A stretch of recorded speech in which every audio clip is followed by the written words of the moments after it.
Orang muda hidup kudus, masih zaman, atau merasa tidak layak karena masih muda? Kalian harus simak video ini sampai habis. 7 orang kudus yang masih muda ini dapat menginspirasi kamu. Pertama, Beato Carlo Acutis. Lahir di London 3 Mei 1991.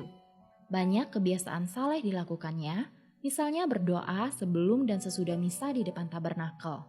Ia juga mengaku dosa seminggu sekali. Tak hanya itu, Carlo Acutis mendermakan uang sakunya kepada orang miskin dan membela orang cacat.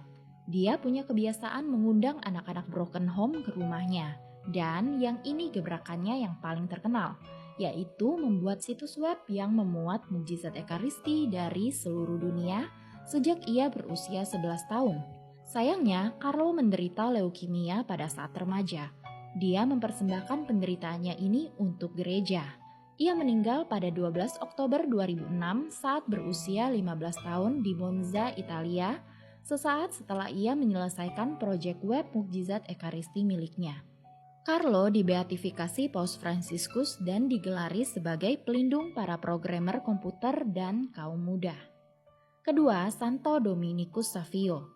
Lahir di desa Riva, Italia Utara 2 April 1842.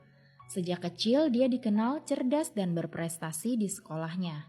Ia juga menjadi pelayan altar, menghadiri misa harian, dan pergi mengaku dosa secara teratur. Momen komuni pertama menjadi hari yang paling membahagiakan baginya. Dominikus bahkan menulis komitmennya setelah komuni pertama, yaitu ia akan sering mengaku dosa, menerima komuni, merayakan Ekaristi pada hari Minggu dan hari-hari raya yang diwajibkan gereja, dan bersahabat lebih akrab dengan Tuhan Yesus dan Bunda Maria. Dominikus mempunyai kepribadian yang berbeda dengan teman-temannya. Suatu saat, 2 orang laki-laki mengisi kompor pemanas sekolah dengan salju dan sampah. Mereka berdua dikenal sebagai pembuat onar dan akan di-drop out jika ketahuan berbuat onar lagi. Kedua anak itu menuduh Dominikus sehingga ia dimarahi guru di depan kelas. Keesokan harinya, guru tahu bahwa pelakunya bukanlah Dominikus. Gurunya pun bertanya kepadanya mengapa ia tidak membela diri saat dimarahi karena sesuatu yang tidak ia lakukan. Dominikus menjawab bahwa dia meniru Tuhan Yesus yang tetap diam ketika dituduh secara tidak adil. Dominikus sempat menjadi murid Don Bosco, namun tidak lama kesehatan Dominikus mulai memburuk. Dominikus meninggal saat ia berusia 14 tahun. Ia dikanonisasi oleh Paus Pius ke-12 pada tahun 1954. Oleh gereja, ia digelari sebagai pelindung paduan suara, tuduhan palsu, dan kenakalan remaja. Ketiga, Santa Agnes. Agnes sedari kecil dikenal sebagai sosok yang sangat cantik dan berasal dari keluarga kaya. Banyak pemuda tergila-gila padanya, namun Agnes berjanji kepada Tuhan untuk tidak pernah menodai kesuciannya. Itulah sebabnya ia selalu mengatakan bahwa Yesus Kristus adalah satu-satunya mempelainya kepada setiap laki-laki yang ingin mempersuntingnya. Para pemuda akhirnya marah karena cinta mereka ditolak Agnes. Mereka melaporkan bahwa Agnes adalah seorang Kristen. Agnes dihukum mati. Ia diikat di sebuah tiang dan dibakar hidup-hidup. Namun, kayu-kayu yang menjadi media bakar tidak mau hidup, bahkan api menjauh darinya. Akhirnya, Agnes dipenggal kepalanya. Ia meninggal sebagai perawanda martir kisaran usia 12 atau 13 tahun pada 21 Januari 304. Santa Agnes digelari sebagai pelindung gadis-gadis muda, kesucian, dan korban pemerkosaan. Keempat, Santa Teresia dari Lisieux atau Teresia dari kanak-kanak Yesus. Ia dijuluki bunga kecil. Sejak kecil, Santa Teresia bercita-cita menjadi anak baik, namun dengan cara yang sedikit aneh. Dia tidak mau mengerjakan pekerjaan rumah. Sebaliknya, ia membuat sebuah kamar tidur khusus. Setiap kali membayangkan kalau seseorang mengkritiknya atau tidak menghargainya, dia menangis. Setiap dinding dalam kamar yang ia bangun runtuh karena menahan emosi yang diluapkannya. Teresia berubah saat Yesus hadir dalam hatinya pada suatu hari Natal. Saat masuk ke biara Karmelit menyusul kedua saudarinya, ia membuktikan cintanya pada Tuhan dengan menabur bunga. Ia tersenyum kepada orang yang tidak ia sukai. Dia makan yang diberikan tanpa mengeluh, sehingga dia sering diberi sisa-sisa makanan yang paling buruk. Suatu kali ia dituduh memecahkan vas bunga padahal ia tidak bersalah. dia berlutut dan memohon pengampunan.